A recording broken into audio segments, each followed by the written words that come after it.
Morning, friends.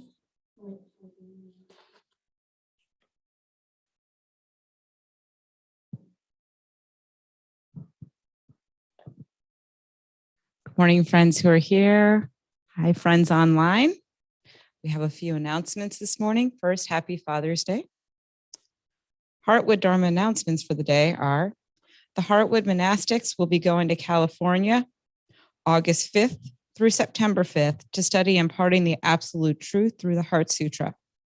Anyone interested in coming out to the Holy Vajrayana Temple to study with us, please go to www.holyvajrayana.org for more information and to register. Temple lodging rates are as follows: $40 a night for a dorm for 3 to 14 night stay, or $35 a night for a 15 to 30 night stay. The local Sangha is invited to the Bodhi Hall for meditation on Saturday and Sunday mornings from 8 to 8:50 a.m. and pranayama breath work with Adrigan from 9 to 10:30 a.m. As a reminder, Heartwood offers in-person or online Dharma talks at noon each Tuesday, Thursday, and Sunday, as well as a Learning from Buddha course each Sunday night at 5 p.m. Please also join us for the 5 mindfulness trainings, during which lay practitioners are invited to affirm their commitment to the 5 precepts. This occurs the first Sunday of each month at 10 a.m. Heartwood also continues to offer novena prayers a minimum of once monthly. The novena prayer and meditations inspired by the Catholic novena prayer tradition. During the ceremony, 2 Sangha members offer the 8 auspicious offerings in respect for all the Buddhas and Bodhisattvas throughout space and time, establish the mandala for blessings, complete the bodhicitta preparatory practices, and perform the dharmas of always mispronounce this one, Avalokiteshvara, the bodhisattva of infinite compassion for healing, peace, comfort, and good fortune. The Theravada chants for making merit for the dead, and the gate of sweet nectar for liberation of hungry ghosts. At the conclusion, we will offer merit from their practice to your loved ones. If you'd like to send a prayer request to be included, please send to prayer@heartwoodrefuge.org. The upcoming retreats are open. Taking Refuge with Abhidapana on July 22nd through 24th. For more information and to register, please go to the retreat page on Heartwood's website. Donations are needed and appreciated. Please see our website for information. Thank you for all who have offered help and support for the last few months. Thank you. For additional ways you can help, we have put together a list. There's a volunteer sign up at the sheet at the front desk. Thank you.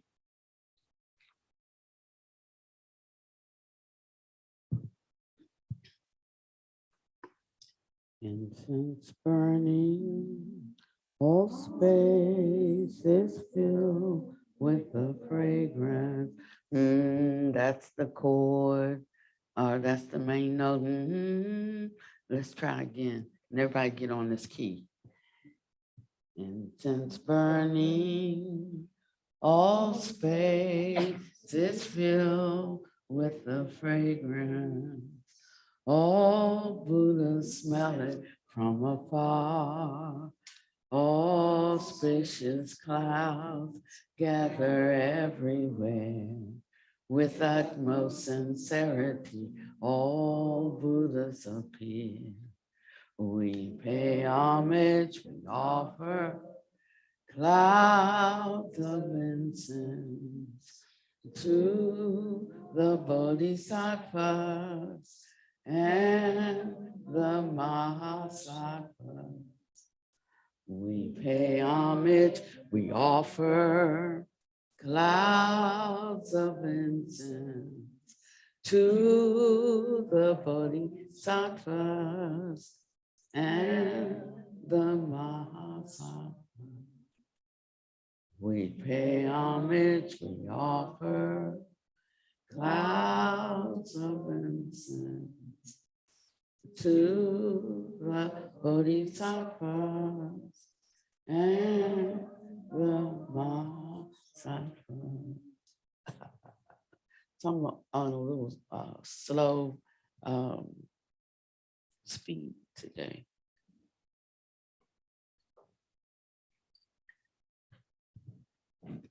because I took my medicine too late. It's supposed to wear off after 6 hours, but I think it's about 10 and it's still on. So forgive me if I have pauses. It's not because anything is wrong. It's that the medicine is working just as it should. Okay. So the first thing that I have to say, I'm very happy because when I was thinking about what today's Dharma talk should be about, the way I correct things is, when the Buddha spoke, he spoke to the people who were present, so he would scan the minds of the people. He knew what he needed to talk about with them. And so the talks were relevant. They just weren't like topics, it wasn't just blah, blah. They were relevant to each person in that room. And I don't mean just slightly relevant. I mean, some people never had a chance, opportunity to meet a Buddha in this world. So if you did, it wouldn't be about just blah, blah talk. It would be something fundamental and germane to your capacity to actually reach the highest goal that you could in this very life, So when we think about, I wish I was there in the Buddha's day so I could hear this or I could hear that. No, it would be something that could absolutely catapult you completely destroy your worldly mind and give you the kind of mind that could understand the deep things of prajna, could understand prajna. It's deep, could understand prajna, this kind of overcoming wisdom. And so when we come to hear the Dharma, we are actually hearing somebody else's story. I think, sister, there's more seats over that way, but if you come and go this way instead of walking across the screen, no, outside and come in the other door. Thank you. When I'm sorry. What was I just saying? The Buddha wasn't just for, he was given something that could catapult you. I passed there. Okay, that's okay. All right. So when one has the opportunity to hear the teachings in a certain way, first of all, it's going to be difficult to understand them because we're trying to understand them with an ordinary mind.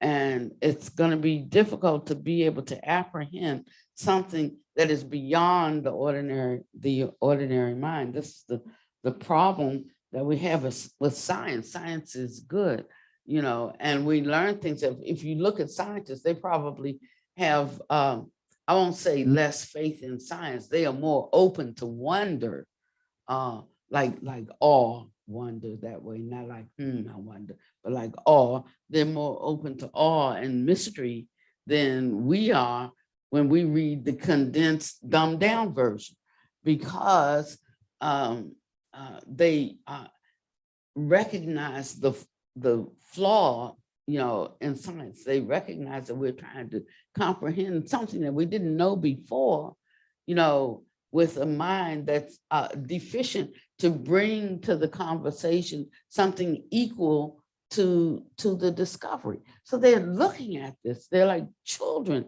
examining it, taking it all apart. And we read a little snippet of something and we fasten down on that puppy, and we won't, like a dog with a bone, we won't let it go. And that's our human nature. We tend to be constricted around things. And because of this kind of constriction, we have difficulty taking in the new and really exploring and getting the highest and best benefits from things, because we think that what we know is who we are. And so we hold tightly to that, so that someone doesn't think we're less than who we think who we think we are. So I was thinking about what I talked to you about today. And I was so pleasantly surprised because I didn't have, I really didn't have any, after all of that, I did close it. I'm so sorry.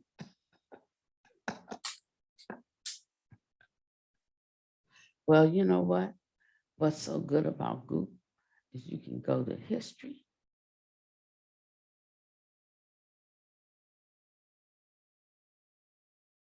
And I think I might be able to pull it up from 4 tabs. And all of this is just for a number. I'm just after a number.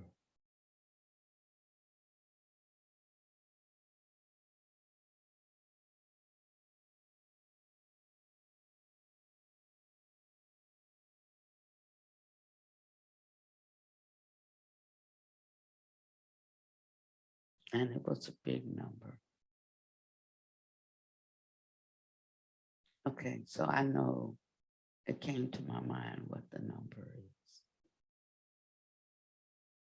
So if I don't find it, I'll be okay. And so I realized I didn't have a lot of corrections.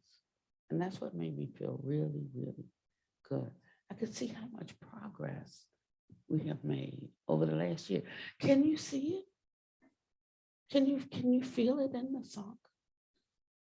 We've made so much progress. And it's not big things, it's just little self-corrections because we stopped trying to correct everybody else. And we're just working on little self-adjustments.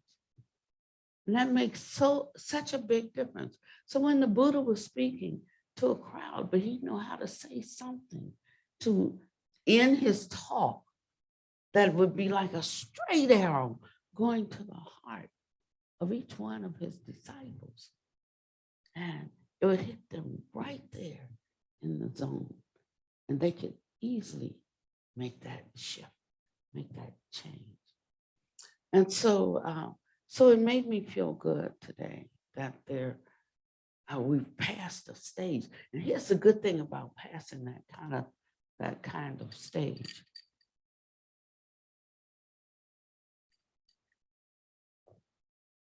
Then it starts to become your perfume. It's not so much something you have to do anymore. You just need to be there. And in just being there, there's a kind of fragrance in the air. We don't have to say so much.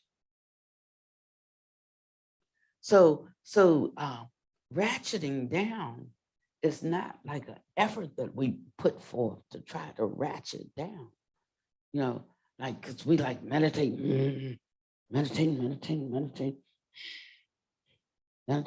It's not like that.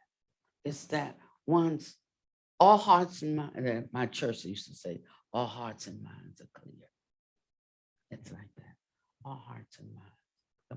And when one is not, then when there is an agitation, one knows there is agitation in me.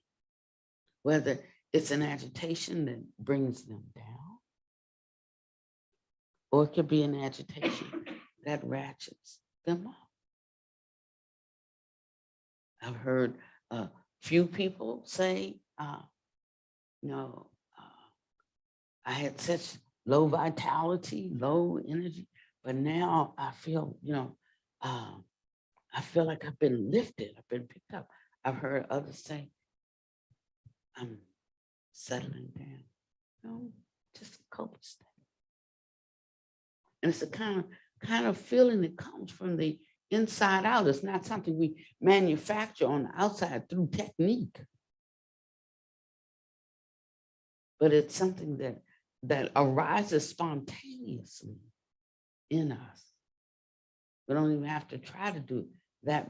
That becomes our nature. Becomes our nature, and a balance occurs. Yeah.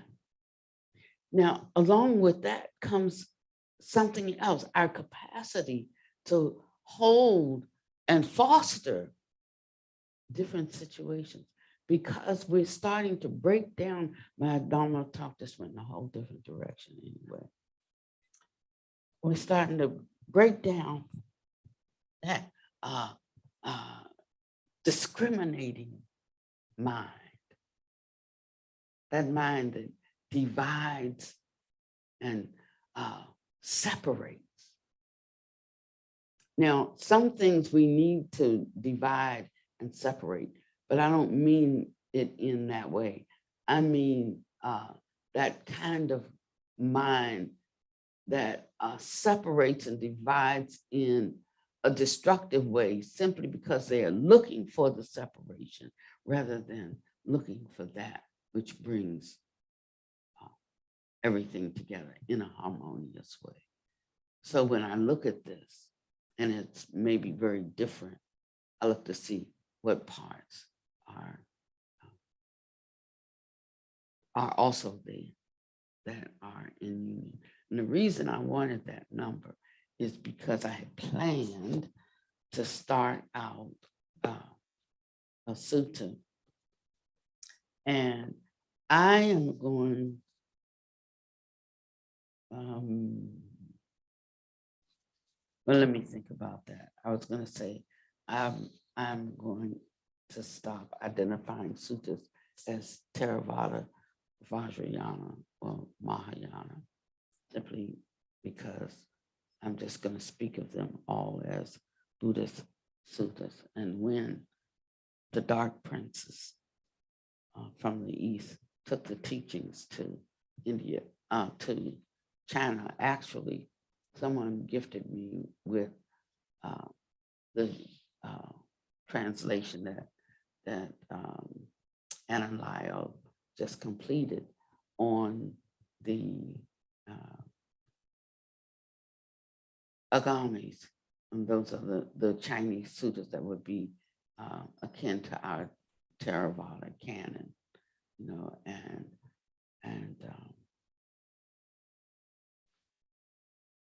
how wonderful it is to finally have an English translation. Chinese had them since the beginning of Blip, but we didn't have them, you know, and how wonderful it is to have them. And some of them are so exquisite and extraordinary and deep in their explanation, even more so than the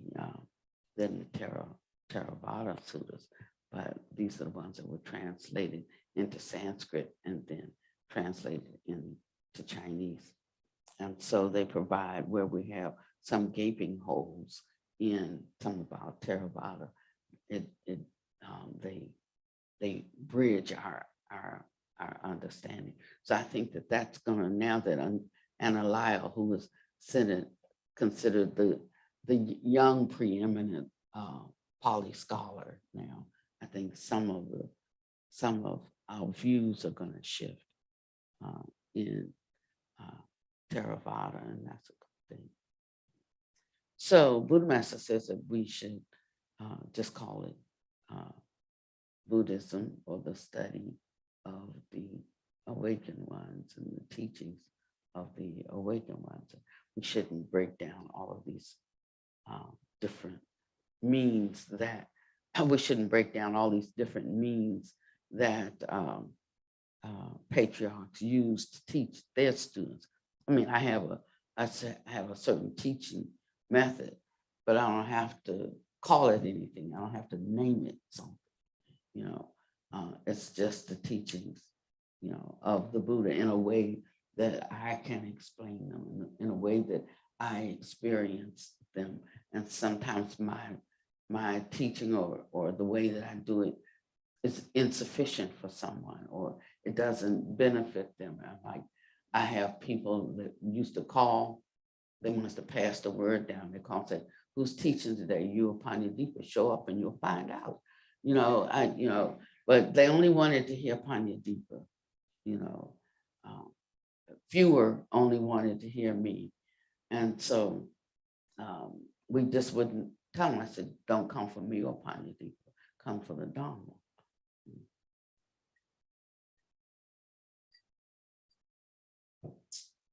But I was going to read this line because it struck me, and it was from the Lotus Sutra, the lifespan of a Buddha.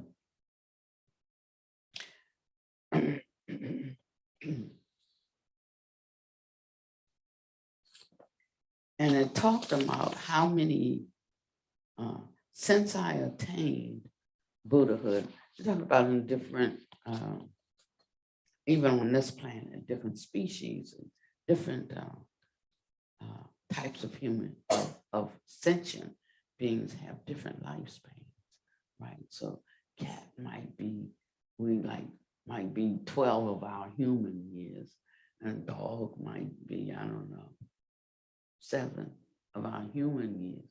You know, I just tell you, I know why I don't have pets, because they're gonna die before me. I don't want to go through all that suffering. You know, if they were gonna live 20 some years after me, then I might consider it. But you know, to know I'm gonna have to, I don't know why people do that.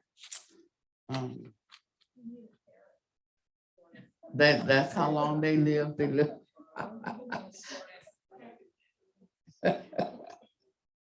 But he said, since I attained Buddhahood, the number of kalpas that have passed is an immeasurable hundreds, thousands, 10,000s, millions, trillions, asankhyajas. And constantly I have preached the law, teaching, converting countless millions of living beings, causing them to enter the Buddha way. All this for immeasurable kalpas in order to save living beings. As an expedient means, I appear to enter nirvana, but in truth, I do not. I'm always here, preaching the law. I'm always here.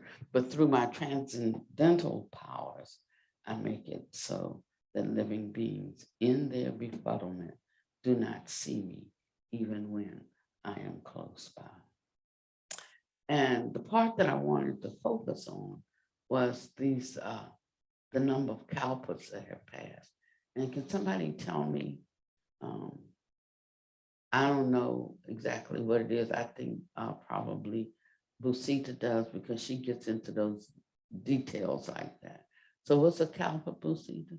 I don't remember exactly how long, I just remember it felt immeasurably long. Okay, so does anybody know how long a kalpa is? It was something like, yeah, it's like a billion years, but I mean, it's a long time, you know, as we think of years. And then I read the scientific, yes, 4.32 billion years is one kalpa. And he says he has lived an immeasurable hundreds, thousands, 10,000s, hundreds, millions, trillions. So I was reading, and that might seem like fantasy. So I was reading the scientific journal, The Explorer, last night, because when I looked at this and I was trying to see how long that was, some science popped up too. And it said it was like 10, it didn't say a kalpa, but that we have recently discovered some stars, 10 billion each in 100 billion solar systems. So 100 billion times 10 billion, whatever that number is, sounds like an immeasurable hundreds, thousands, 10,000s, millions, trillions, kalpa, you know, and I'm thinking, here he's talking about this in 500 BC. And maybe they had different words for things. And so when I hear people talking about, let's toss out, you know, that old ancient stuff, and we need to come into contemporary times, I think how foolish they talk.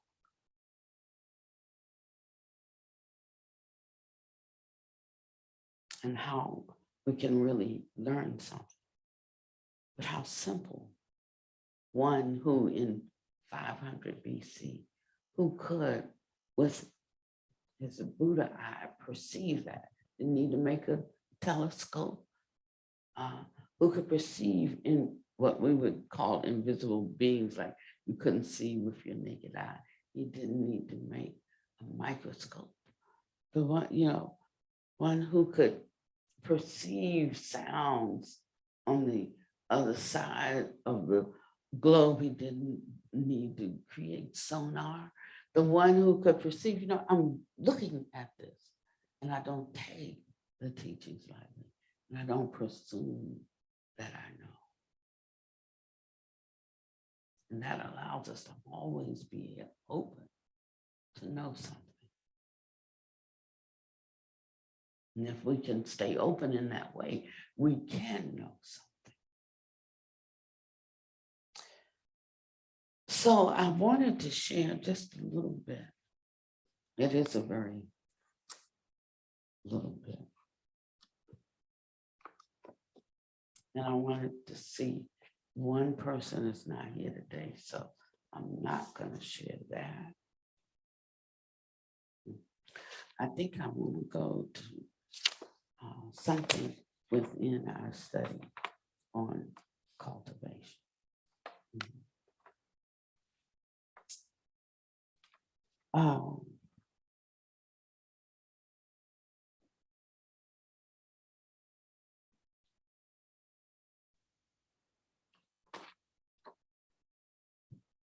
We talk about having mental hindrances.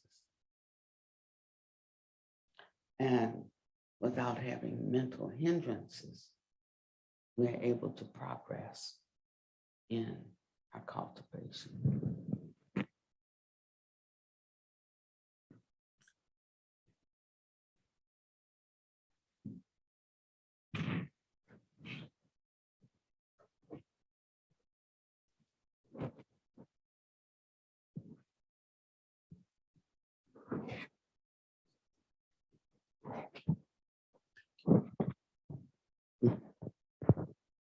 Without mental hindrances, you'll be able to progress in your cultivation. And you have to see what creates your mental hindrance. Every one of us has a different kind of mental hindrance. It might be that we have anger towards our parents, or towards a husband, or maybe an ex-husband. And we can't get over what they did to us. If we can't get over it, we have a mental hindrance, and it will not allow us to be successful in our cultivation.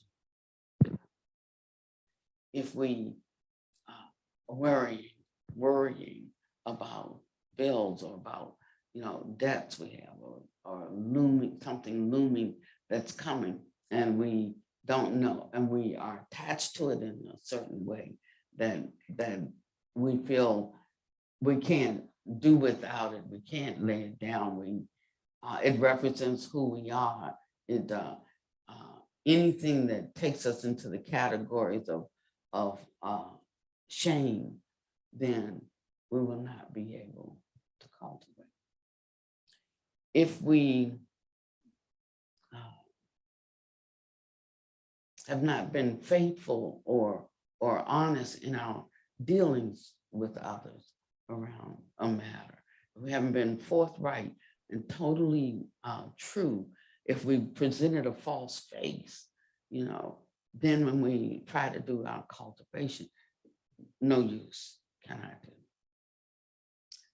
If we have not prepared ourselves to cultivate, and that means like we just want to be walking, talking information machine, but we're not giving, as John Legend says, giving my all to you, then we're not going to be able to cultivate.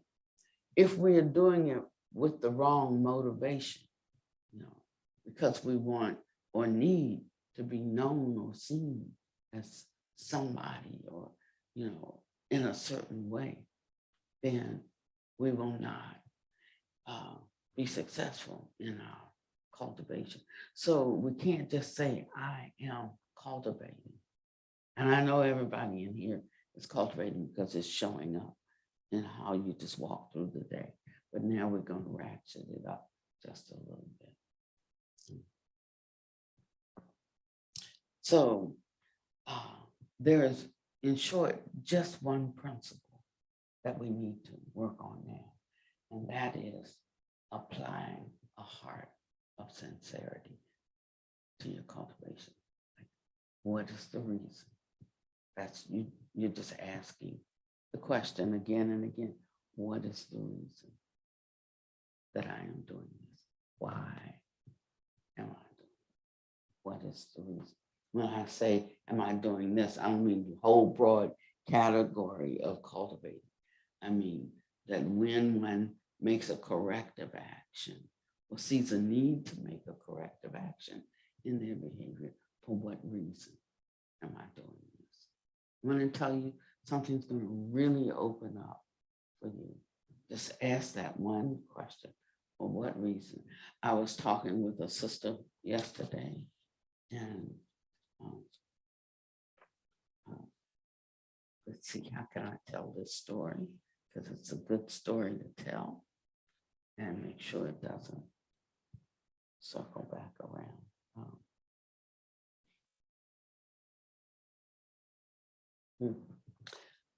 So I made a promise to do something a year ago. And the time is coming up for that thing to be done. And it concerned another person. And that person came to me and said, you know, I'm so excited. Now I understand something that I didn't understand a year ago. And because I understand this, I want to do this. And I said, okay, I think that's a good reason. So I called my friend and said, I have some good news for you. You know, she has had like an insight. And this is so wonderful. We should allow her to do this. We should, make it possible. And what I heard was, oh no, you promised me a year ago you were going to do this, and you should keep your word. And a person who doesn't keep, as a matter of fact, the Buddha calls this particular thing, if you don't do it, telling a lie. And she quoted the scripture in the canon. I didn't even have to look it up. I just read it. And I emailed back and I said, sister, this story related here has nothing to do with this situation at all. Two different situations. One was around greed. The other was around the sincerity of one's practice. Those are two different situations. I said, now, you used to be a lawyer. So I know that you don't have enough to indict.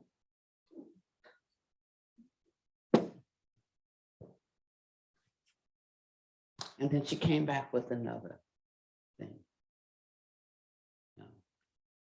And I said, okay, sister, I yield.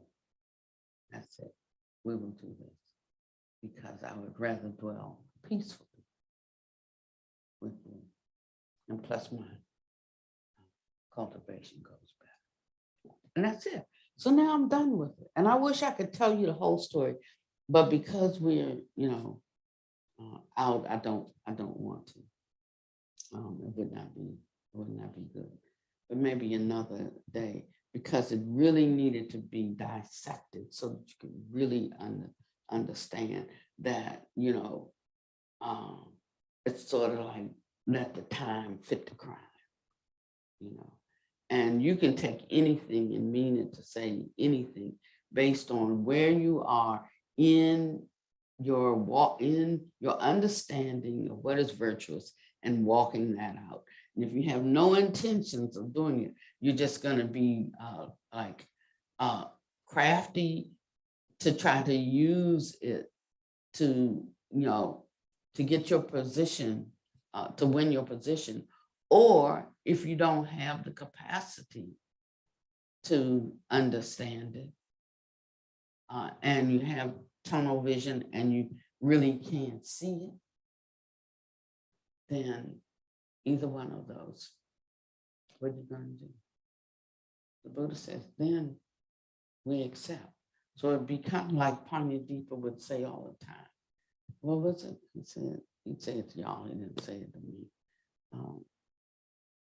He says something, but I'm not. Oh, I'm not enlightened, but I'm not suffering. Right, he said, I'm not enlightened, but I'm not suffering.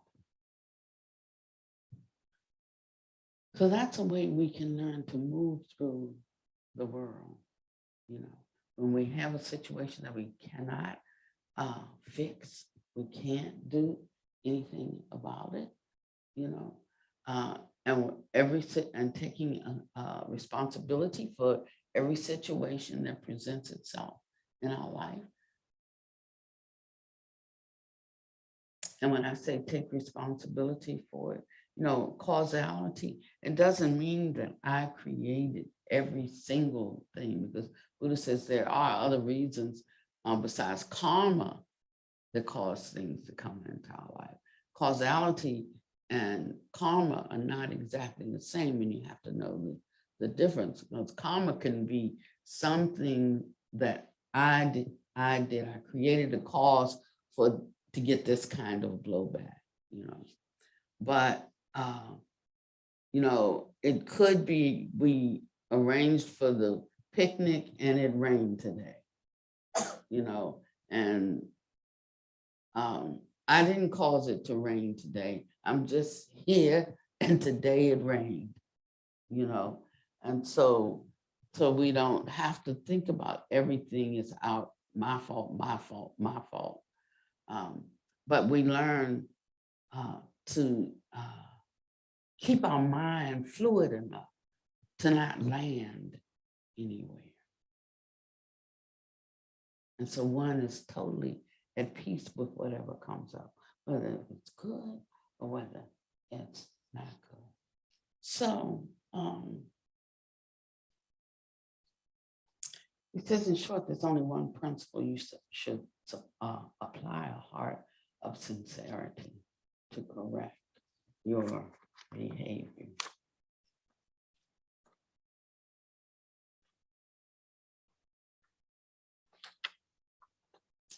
And so he talks about a person, one of his disciples, and he says, so now having heard this, you absolutely must not harm any living beings again. So I have a problem in the summer with insects, mosquitoes especially right now. So I need to find some solution to that, because I am making a vow.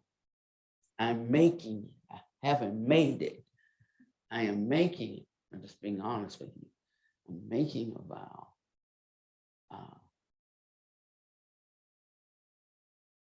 to do better at killing mosquitoes.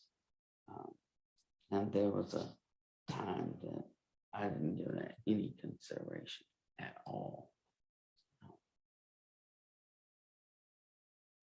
Before I can even think, I've already got it, and I don't know, maybe it comes from but I do have a desire, because he said all beings, all sentient beings want to live. I know I want to live. So if we have certain creatures in our house, we have to clean up constantly and do things, no harm, we'll say, I'll get it tonight. No, we have to take care of it now, because it leaves the door open. When they used to have, when we bought the place, the dumpster on this side, but that's where the two kitchens are. So I had to put the dumpster all the way over there, just because I didn't want them close to where the kitchen.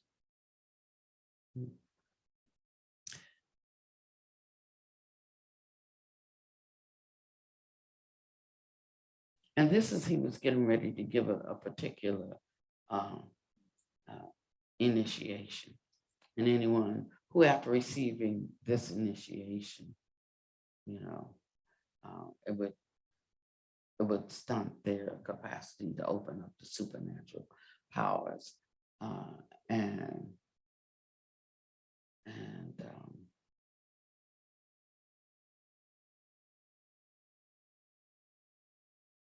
And this is important because some of us are doing the 100-syllable mantra, right? The largest mantra. So it says, why are some disciples unable to give rise to supernatural states in their practice? Of course, only I am permitted to talk about some of their experiences. You're not permitted. For example, some disciples have practiced for many years, but their practice is no good. They just talk no use Dharma, but there's nothing that shows up in their in how they walk out their life. They can have progress. The reason is that they have not truly heeded my words. Therefore, they've not reached a higher state. They've not yet entered into the Buddha Dharma. I'll give you a simple example. A while ago, Zihong Lu gave rise to certain thoughts. If she wasn't given rise to doubts about disciple A, then she was given rise to doubts about disciple B. If she wasn't given rise to doubts about me, sometimes not teaching her the Dharma, then she was given rise to other doubts. She just had doubts. And as a result, she did not experience any extraordinary states. And in the end, she doubted herself. It was, she gave rise to doubt in that she questioned whether her spiritual capacity was inferior and whether she herself was actually no good. She thought about things like those doubts were all wrong. She later heard my discourse on the Heart Sutra. She then progressed, but then she was very ashamed. She said, all of the other disciples experienced supernatural states. Only I have no supernatural states. Only I am so inferior. And she was so sad. But one day, suddenly, she entered the Buddha Dharma. She suddenly entered a state of concentration. And while she was listening, a state of jhana, and while she was listening to this discourse on the Dharma, she just suddenly entered into that. Now, I'm talking about her because she's sitting here right now. Otherwise, some people would think I made this up. But suddenly, a supernatural state appeared before her. She was able to see it with her eyes closed and both with her eyes open.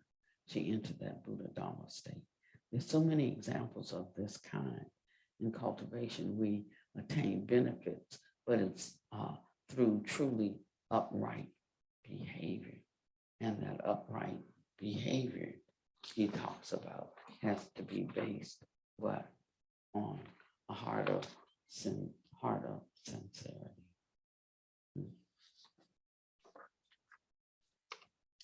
So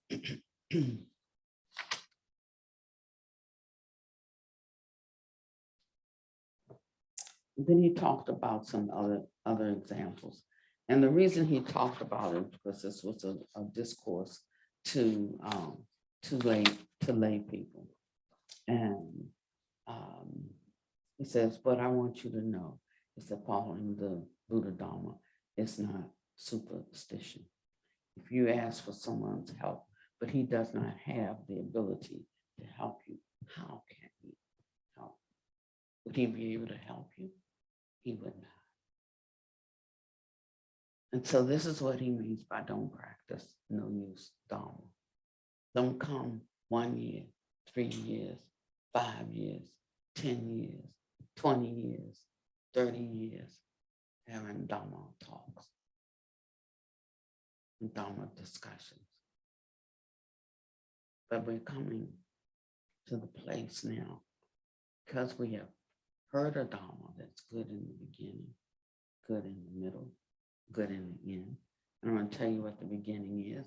That's the cultivation of virtue. Good in the middle is the development of concentration. And good in the end is the wisdom that attains to prajna. Now, prajna is not our wisdom. Prajna is the absolute truth. But we have to have wisdom before we can meet prajna. So just concentration won't do it, and just virtue won't do it. Good in the beginning, good in the middle, and good in the end. So it takes doing all three of these things. But it's built on a platform of virtue. And it's the little foxes that spoil the vine. That's why I'm working towards making that vow to not kill mosquitoes. For me, at this moment, it doesn't even have that much to do with not killing mosquitoes. I'm just being honest with you. But for me, it's about being able to enter a vow that I find hard to do, and many excuses for being able to do in the whole scheme of things. From they carry, diseases on. I can come up with many reasons, like unnecessary pain, why no need. I can come up with a lot of things to counter. I wouldn't like to be stepped on by a giant, or but I'm taking something that could be considered over the top and insignificant and making a big deal out of it for me, because that's how I'm building up my sincerity around the seriousness of wanting to attain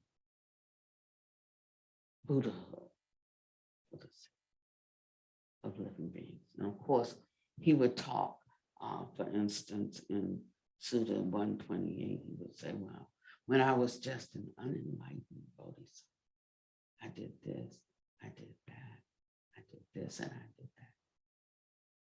that.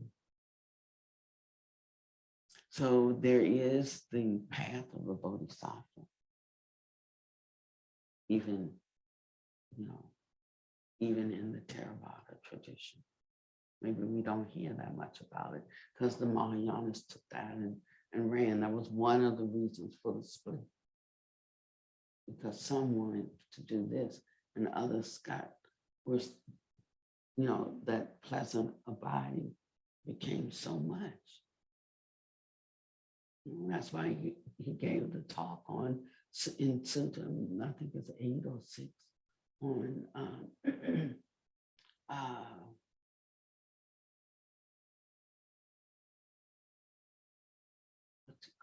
I'm trying to think of the name, Pali name of the Sutta.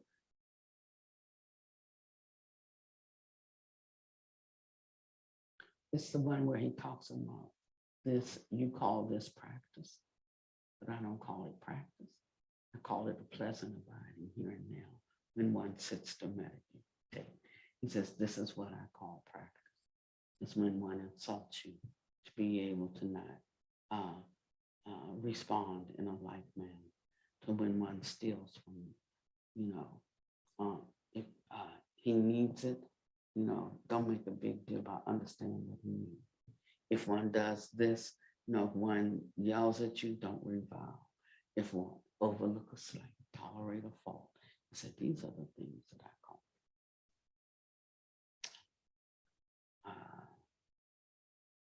overcoming, I think it's called influence. So, but it is pseudo number 6 that I know. So if that's a problem for you, if you want to get out of practice, a no-use Dharma, then you can read that one. And it gives you about 40 or 50 things that you can do to really practice in a way that it will lead you to these kinds of states. Otherwise, you'll have the same kind of states as the kind of practice.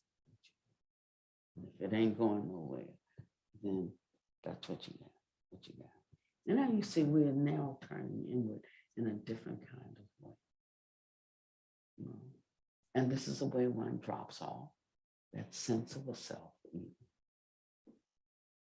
It's hardly, you know, think in the course of a day, how many times one thinks about what one likes, what one wants to do, what one needs, how one feels, how one, it goes on all day long, unless you get in the habit of considering others in every moment of the day.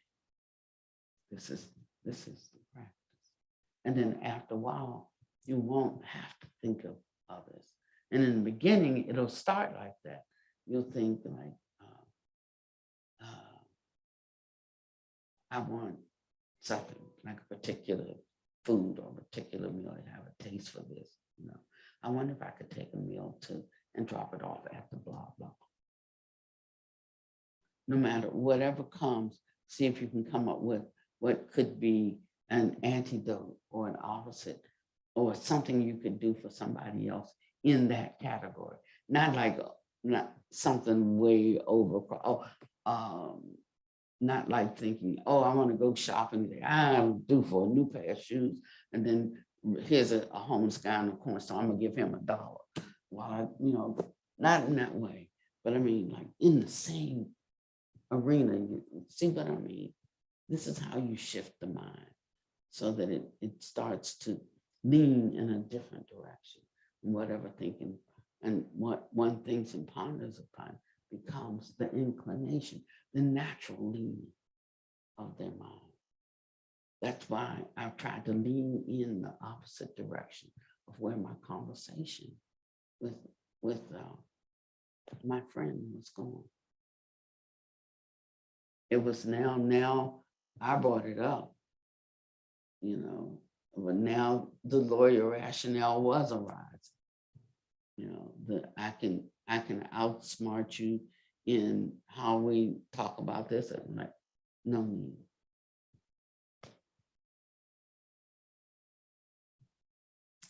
And so this is what I'd like us to practice on this week. That's a very easy assignment.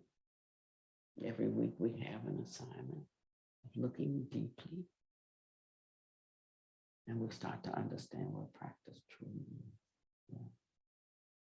And then when when you've been good, when you've been bad, know when you've been bad or good.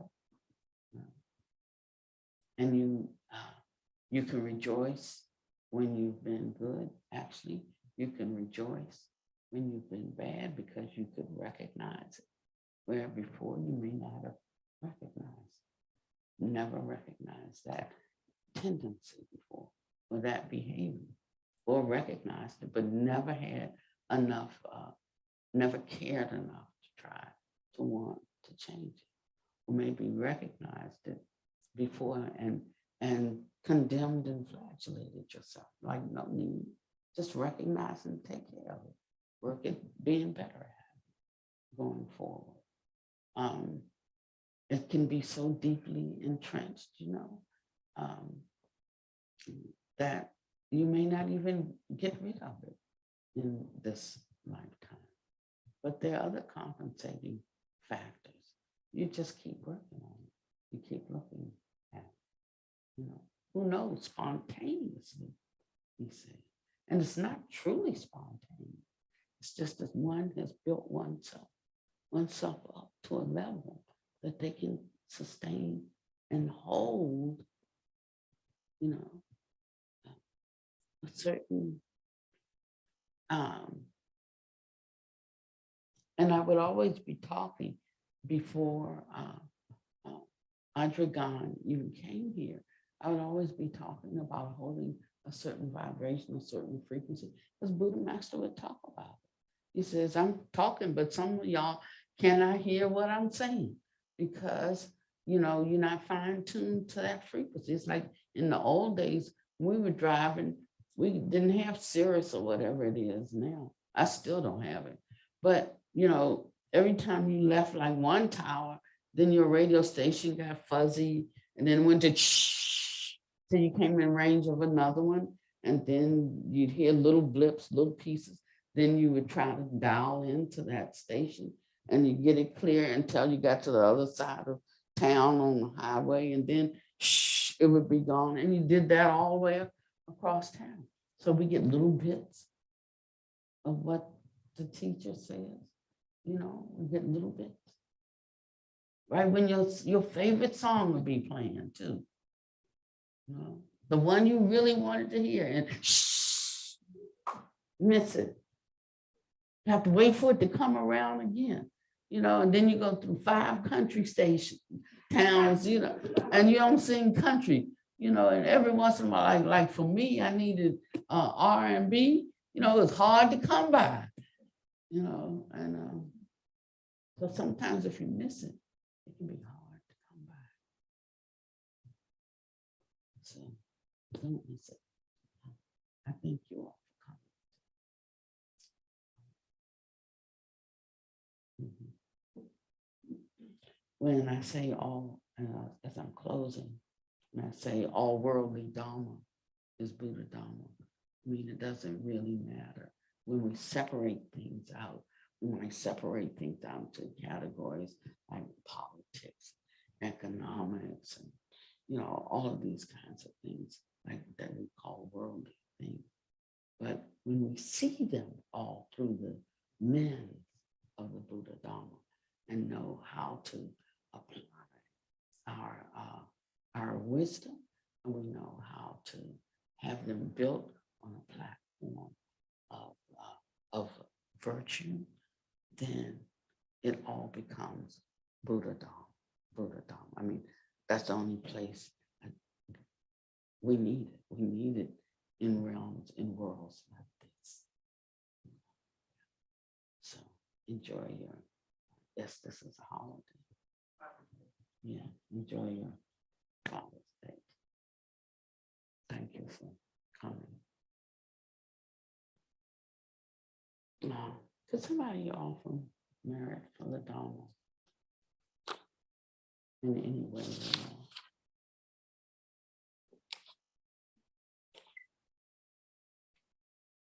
If there be any merit, thoughts, our words, our deeds.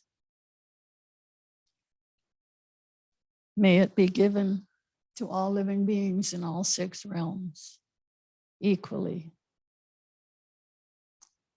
And if there are any that you would wish to receive special merit in silence, think of their names.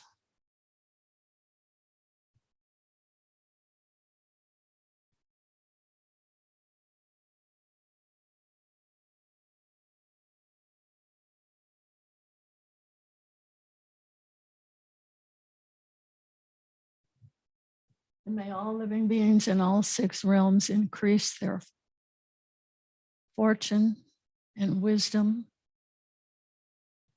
And may they always have peace and auspiciousness.